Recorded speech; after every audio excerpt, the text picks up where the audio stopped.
उन्हीं को देखते भागे। ये लोग दिखाना चाहते, एक आदमी को विवाह में अंगूठी मिट गई, महाराज जहां जाए अंगूठी दिखाए पहन के, साइकिल से जाए मिठाई की दुकान पर, और ये और भैया सब आराम है, ठीक है, कुशलता, और भाई साहब ठीक है।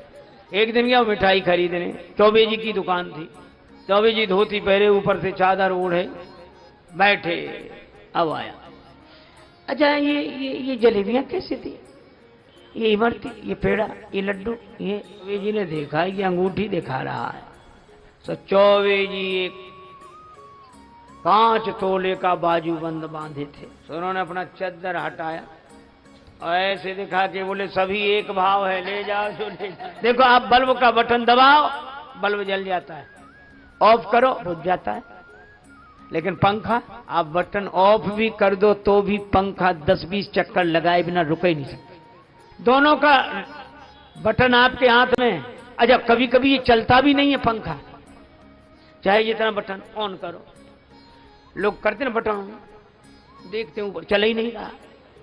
रेलगाड़ियों में अक्सर होता था 3 टायर में, जब हम लोग चलते थे महाराज, हम लोग एक बार 3 टायर में जा रहे थे, एक आदमी आया, तो हम तो ऐसे मुंडित थे उस समय, सो आके बोला महाराज प्रणाम, खुश रहो भैया, महाराज कंगा है। हमने कहा हमें कंगे की क्या जरूरत है, नहीं महाराज हो तो हम, क्यों जरूरत तुम्हें क्यों पड़ी, पंखा नहीं चल रहा, वो कंगा मिल जाए तब पंखे में ऐसे ऐसे करे, है कितनी कोशिश करके चलाना पड़ता अगर जाम हो पंखा।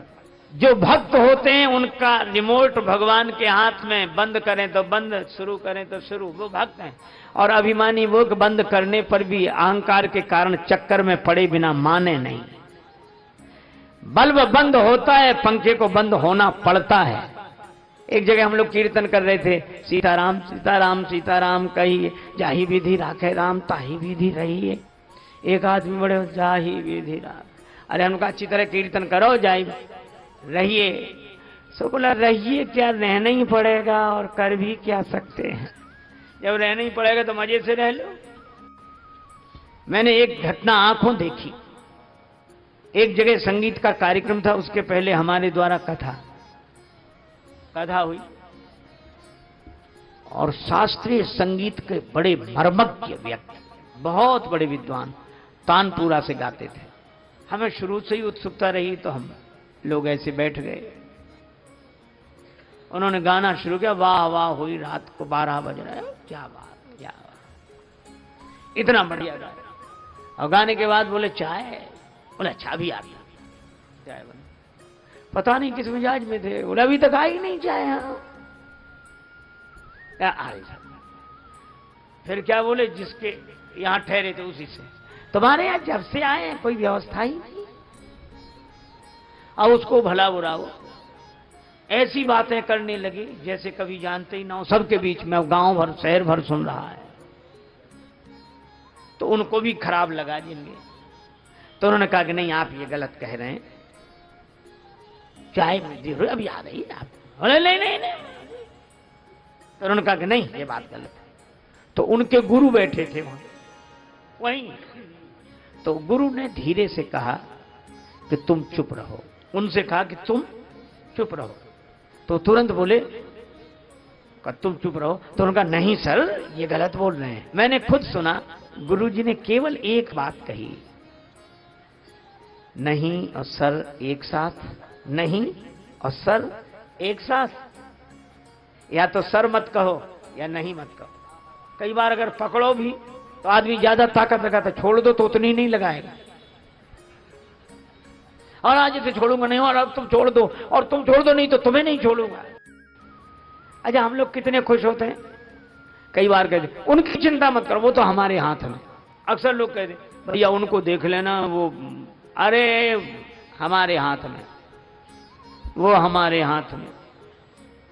हम लोग बहुत खुश होते हैं हमारे हाथ में, लेकिन हमारे हाथ में ठीक है, आपके हाथ में भगवान करे सब कुछ रहे, लेकिन ये बताओ आपका हाथ आपके हाथ में है। एक आदमी से किसी ने कहा कि दान दो, बड़ा सत्संग हो रहा है, बड़ा कार्यक्रम हो रहा है, महाराज का आश्रम बन रहा है और वृंदावन दो।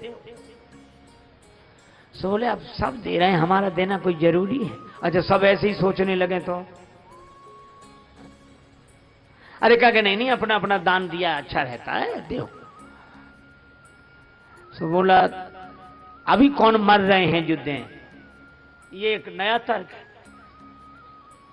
क्योंकि मरते ही समय दान दिया जाता है। तो उस समय के लिए काहे को बैठे हो? बोले इसलिए कि ताजा ताजा दान भगवान को भी याद रहेगा, इधर दिया उधर पहुंचे। अभी से दान दे दो, फाइल गड़बड़ा जाए, इधर का उधर हो जाए, हिसाब किताब ही ना रहे। लोग हंसते थे, तो मरते समय तुम्हारे पास होगा, अरे चिंता में, इतना तो हमने अपने हाथ में कर रखा है, हम किसी के भरोसे नहीं रहते, अपने हाथ में। बुढ़ापा आया, अरे अभी कौन मर रहे हैं। और उस आदमी ने सामने वाली दीवार में गड्ढा करा के धन उसमें रख दिया, सीमेंटेड करा दिया कि जब दान दे रहा वो निकलवा के करा देंगे, हमारे हाथ में। पर भगवान की लीला, एक दिन वो ऐसा बीमार हुआ कि मुंह से बोल ना पावे, हाथ से लिख ना पावे, मुंह से बोल ना पावे। अब मित्रों ने कहा कि तुम्हारी ये दशा देखकर हमें बड़ा दुख होता है, लेकिन तुम कहते थे तुम्हारे हाथ में वो धन, बताओ कहाँ है। सो हाथ उठावे दीवाल की तरफ। मित्र कुछ समझ ना पावे। उसके बेटों को पता था, बेटे बड़े घाघ थे, उन्होंने सोचा बाप तो जा ही रहा है, धन और जाएगा। तो जब बेटों से पूछते कि पिताजी दीवाल की तरफ इशारा क्या करते हैं, बेटे बोले पिताजी कहते हैं कि देने के लिए धन बचा कहाँ, जो था सब इसमें लग गया, इसमें लगा। हाथ में तो है लेकिन हाथ में नहीं है। घड़ी सबके हाथ में, पर घड़ी किसी के हाथ में नहीं है। घड़ी सबके हाथ में है, पर घड़ी किसी के हाथ में नहीं। एक महात्मा कहते थे, घड़ी घड़ी चली है घड़ी कहती यही विनीत, मूर्ख तेरे जन्म की एक घड़ी गई बी। घड़ी किसी के हाथ में नहीं है। अच्छा बोलो किस घड़ी क्या हो जाए, है हाथ में। हम समझते कि घड़ी हमारे हाथ में, और अगर ध्यान से देखो तो हमने घड़ी को नहीं बांध रखा है, घड़ी ने हमारा हाथ बांध रखा है।